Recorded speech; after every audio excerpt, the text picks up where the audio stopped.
Bonjour et bienvenue pour cette vidéo de formation sur le jeûne. Je suis le docteur Raphaël Pérez et nous allons voir ensemble les différentes phases du jeûne. Avant d'entrer dans le vif du sujet, je souhaite revoir avec vous la définition du jeûne pour que nous sachions précisément de quoi nous parlons.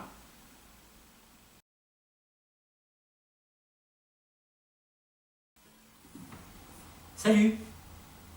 Oui, moi aussi ça m'intéresse de savoir ce qu'est le jeûne. J'ai rencontré plusieurs personnes qui m'en ont parlé, mais avec des discours différents. Tantôt il s'agit de ne rien manger, tantôt de ne manger que du liquide, des jus, de fruits, de légumes, du bouillon de légumes. Pour certaines personnes, le jeûne c'est de ne consommer que de l'eau et des tisanes. Et d'autres encore disent que le seul qui mérite réellement d'être appelé jeûne, c'est le jeûne hydrique où on ne consomme que de l'eau. Lequel est le vrai jeûne ? Alors ces définitions sont très intéressantes. Elles sont justes mais incomplètes. Elles sont incomplètes parce qu'elles ne tiennent compte que de la phase diététique, la partie diététique du jeûne, c'est-à-dire alimentaire. Elles ne prennent pas en compte un élément essentiel qui est la biologie. Comment peut-on alors définir le jeûne en tenant compte de la biologie ? Le jeûne, c'est lorsque l'organisme accroît de manière significative ces processus de survie interne, nettoyage des cellules, réparation des tissus, régénération des organes, etc. Et cette première partie est souvent couplée à une autre partie qui est le fait que l'organisme vive sur ses réserves. Cela signifie que le catabolisme, l'utilisation des réserves, est plus important que l'anabolisme, la construction de nouvelles réserves. Ces deux phases sont souvent associées, mais ce n'est pas obligé. En effet, on peut tout à fait accroître de manière significative l'élimination des toxines, la réparation des tissus, en étant à poids constant ou à peu près à poids constant. Cela montre que l'on peut rentrer dans un processus de jeûne sans pour autant être en abstinence alimentaire totale. La perte de poids et l'accélération du nettoyage de l'organisme s'observent déjà très bien en réduction alimentaire lors de la préparation au jeûne. Lors de cette phase de préparation, on va voir une perte de poids, une accélération des processus de nettoyage et les symptômes qui sont associés. Le jeûne peut se décomposer en 3 phases en fonction des activités prédominantes de l'organisme lors de chacune de ces phases. Ces phases ont été déterminées sur des personnes qui sont en jeûne complet, c'est-à-dire en jeûne hydrique, avec uniquement de l'eau pour seul aliment. Toutefois, elles sont tout de même présentes chez toutes les personnes en état de jeûne, en état biologique de jeûne.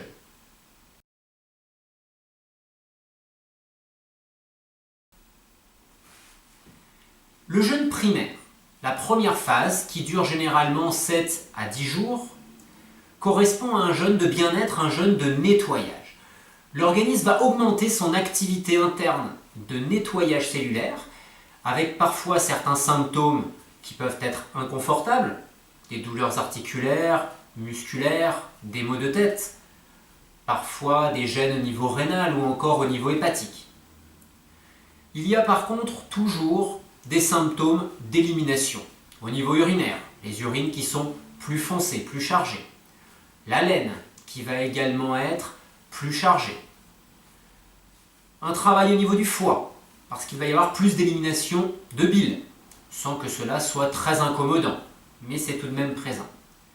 On peut voir également la peau qui peut travailler plus et devenir un peu plus sèche, se desquamer un peu plus. Ce sont des symptômes caractéristiques de l'élimination, de cette première phase d'élimination. Cette première phase est généralisée, c'est-à-dire qu'elle va concerner l'ensemble de l'organisme, d'où une apparition brutale parfois de symptômes dans diverses zones de notre corps.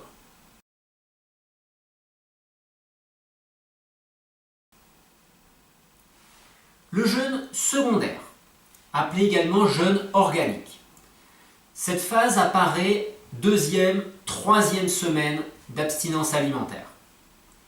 Elle va être caractérisée par d'autres symptômes, parfois sur les mêmes organes que précédemment, mais au lieu d'avoir des symptômes généralisés, il va y avoir des symptômes beaucoup plus ciblés.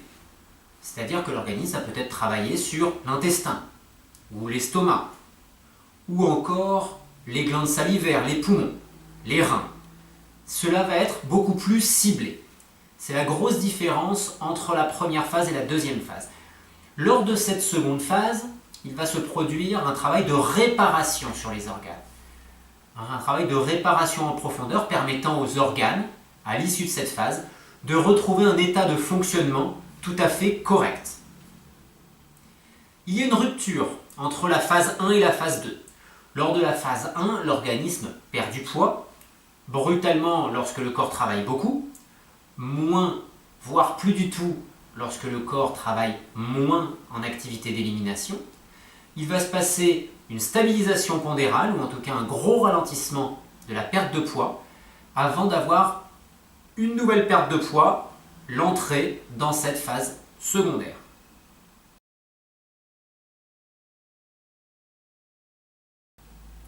Le jeûne tertiaire est un jeûne de rééquilibrage au niveau fonctionnel, organique, hormonal. Cette phase survient après la phase secondaire. Une fois que la phase secondaire se calme, la perte de poids se calme, on arrive vers une sorte de palier avant de repartir vers une perte de poids, mais la perte de poids, lors de la phase tertiaire, est relativement légère. Le travail d'ailleurs paraît silencieux. Il est présent, il est même très important ce travail-là, mais il paraît silencieux tant il est léger par comparaison aux phases 1 et 2. On va même voir le travail d'élimination se calmer. Et quand je dis se calmer, on va voir les symptômes, les paramètres biologiques s'atténuer. L'urine être de moins en moins acide et se rapprocher de la neutralité. Les dépôts sur la langue diminuer fortement et la langue va redevenir rose.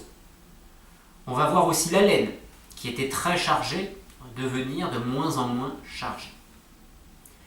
Cette phase tertiaire donc va être très importante pour permettre aux organes qui étaient affaiblis de raccrocher le wagon de l'organisme.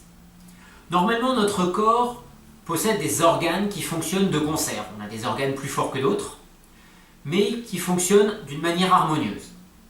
Lorsque certains organes sont trop abîmés, on va avoir un organe qui va être mis un peu en veille, qui va décrocher de cet état d'harmonie de fonctionnement. Il va être un cran en dessous. Et ce cran en dessous va permettre à l'organisme de le préserver pour rester en vie. Car il ne faut pas perdre de vue que le but majeur de notre corps, le but vital, c'est de rester en vie le plus longtemps possible. Alors cet organe est mis en veille pour être protégé, pour que l'organisme survive. Et lors de cette phase tertiaire, il y aura eu du nettoyage, il y aura eu de la réparation, et on va pouvoir raccrocher le wagon, c'est-à-dire recréer cette forme d'harmonie qui n'était plus présente.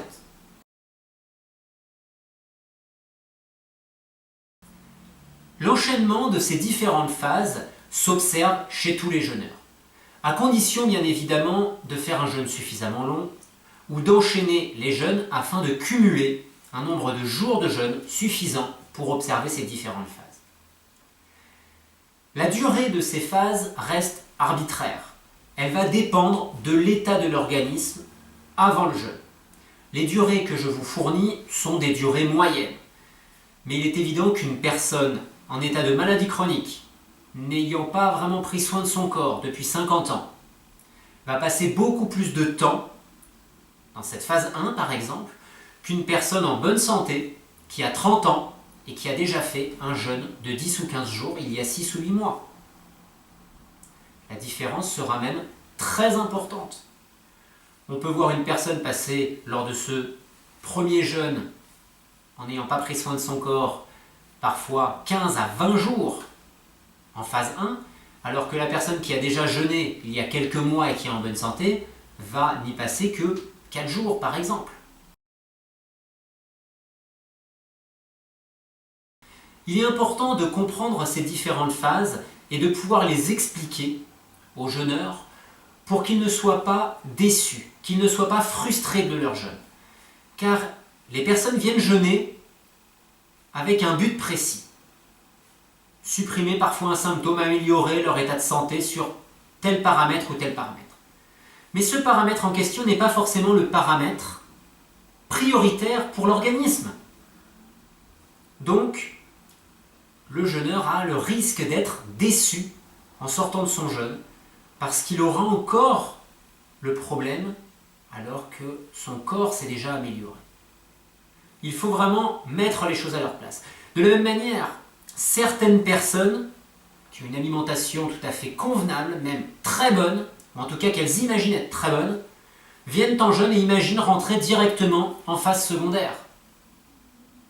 Si vous avez fait un jeûne il y a un mois ou deux, d'une semaine ou 10 jours, c'est possible. Mais si vous n'avez jamais jeûné, ce n'est pas possible. Donc il faut aussi remettre un peu les choses à leur place pour éviter les déceptions, éviter justement la frustration liée à un résultat qui n'est pas celui que nous attendions avant le jeûne.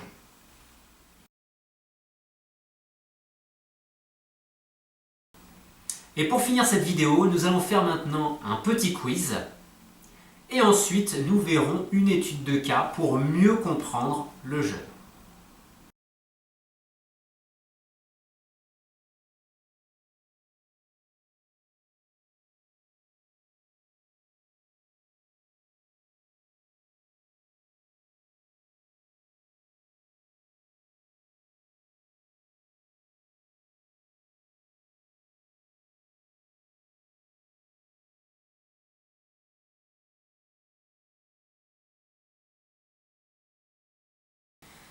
Alors, comment étudier notre cas? Tout d'abord, il faut essayer d'estimer la situation dans laquelle se trouve la personne. Cette personne, on a un premier indice, ces dernières années, elle jeûne régulièrement. Très intéressant, ça veut dire qu'elle fait du ménage, elle nettoie son corps, des jeûnes d'une semaine, régulièrement, ces dernières années. Point très positif. Par contre, nous venons de savoir également qu'elle a eu un cycle avec 6 chimiothérapies. Donc, une grosse surcharge de produits chimiques dans l'organisme, et ce sont des produits qui sont très toxiques. Ils sont intéressants et même urgents, indispensables. Alors, pour étudier notre cas, il faut d'abord estimer l'état de la personne avant son jeûne. Nous avons deux indices très intéressants. Le premier, elle est avec des périodes. Pour notre étude de cas, il faut tout d'abord estimer l'état de la personne avant l'entrée en jeûne. Notre personne, pour notre étude de cas, il faut tout d'abord estimer l'état de l'organisme de la personne avant son entrée en jeûne. On a plusieurs indices intéressants. Elle a fait régulièrement des jeûnes ces dernières années, des jeûnes d'une semaine. Elle a donc fait du nettoyage. Ensuite, on sait qu'elle a eu une chimiothérapie, un cycle avec 6 chimiothérapies plus précisément. Donc une grosse surcharge de toxiques, des toxiques qui sont importants lorsqu'il y a urgence, comme dans son cas, cancer du sein, mais ça n'en reste pas moins des produits toxiques pour l'organisme qui ont surchargé le foie, d'où ces douleurs au foie, et qui vont surcharger également ses reins, d'où les problèmes de rétention d'eau. On sait également qu'elle a de nombreuses douleurs articulaires, musculaires, tendineuses, ce qui reflète une surcharge, un encrassement de l'organisme important, parce que les organes excréteurs, le foie et les reins principalement, n'arrivent plus à faire correctement leur travail d'élimination, en tout cas à le faire suffisamment vite par rapport à la quantité de toxines qui arrivent dans le corps. On voit donc, avec ce premier état des lieux, qu'elle est dans un état de grosse surcharge. On peut très justement imaginer qu'elle va rentrer en jeûne en phase 1, avec un travail intense, un travail soutenu de nettoyage.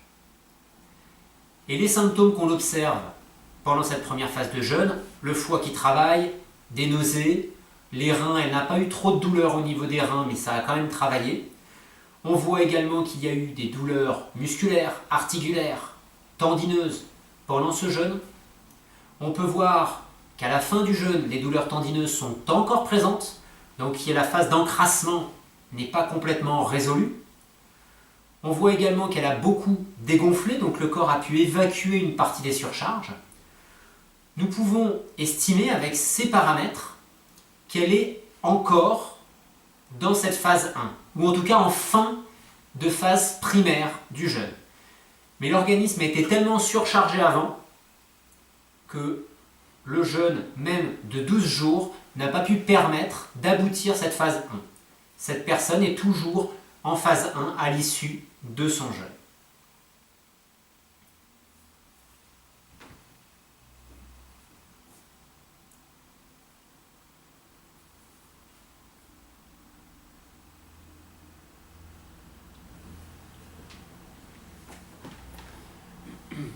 Bon, je vais faire ça parce que, hop, on va arrêter ça.